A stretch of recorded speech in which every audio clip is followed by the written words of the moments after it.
আমি এই আয়াত থেকে আপনার এই ইতিহাস থেকে আমার ব্রেনটে ছোট্ট ব্রেনটে যেটা আমি আমার ধরতেছে বর্তমান বাংলাদেশের ভিতরে আজ ইহুদি খ্রিস্টানদের আহলে কিতাবদের 4টা দল তাদের টার্গেট আছে। কয়টা দল? খুব ভালো করে বোঝেন।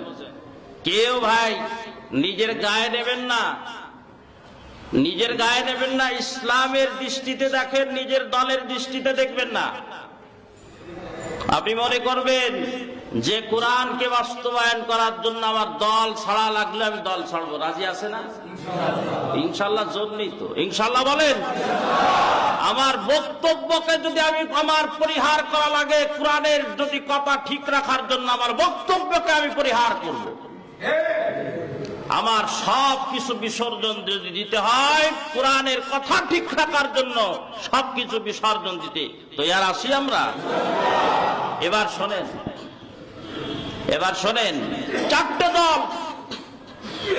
1 নম্বর দল হলো ব্রিটিশদের বা ইহুদি খ্রিস্টানদের নজরে আসছে হলো কওমি মাদ্রাসা। কি মাদ্রাসা? কওমি মাদ্রাসা। কারণ এদের দ্বারাই এই বাংলাদেশের ভিতরে সব থেকে ইসলামের কাজ হচ্ছে। এদের দ্বারা হক্কানি আলেম উলামা, ইমাম খতিব এদের দ্বারা হচ্ছে। 2 নম্বর, এরা বর্তমান দাওয়াতে তাবলীগের সারা বিশ্বে কাজ করতেছে। 3 নম্বর, এরাই কিন্তু এই বাংলাদেশকে ইসলামী রাষ্ট্র গঠনের জন্য চেষ্টাও করতেছে। সাধারণ মানুষদেরকে হাতে ধরে পায়ে ধরে দাড়িওয়ালা টুপিওয়ালা এরাই করতেছে। এই জন্য সর্বপ্রথম এদের টার্গেট হলো যে কওমি মাদ্রাসাকে কিভাবে বিপদে ফেলানো যায়।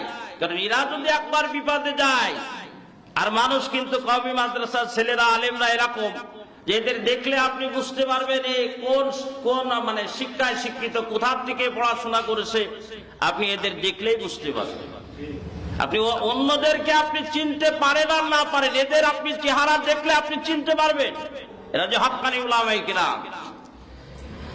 2 নম্বর, আমি কম বেশ করে বলতেছি না, বাংলাদেশের জন্য 2 নম্বর হলো চরমোনা। কি 2 নম্বর? কি চরমোনা টার্গেট। 3 নম্বর হলো তাবলীগ। 4 নম্বর হলো এদেশের যে মাহফিল গুলো আছে যার দ্বারা ইসলামের প্রচার প্রসার হচ্ছে সেগুলো বন্ধ করার ইহুদি খ্রিস্টানদের চক্রান্ত। এটা আলেমদের, এটা আওয়ামী লীগের চক্রান্ত না, বিএনপির চক্রান্ত না, জাতীয় পার্টির চক্রান্ত না। আমি মনে করি মূল চক্রান্ত ইহুদি খ্রিস্টানদের চক্রান্ত।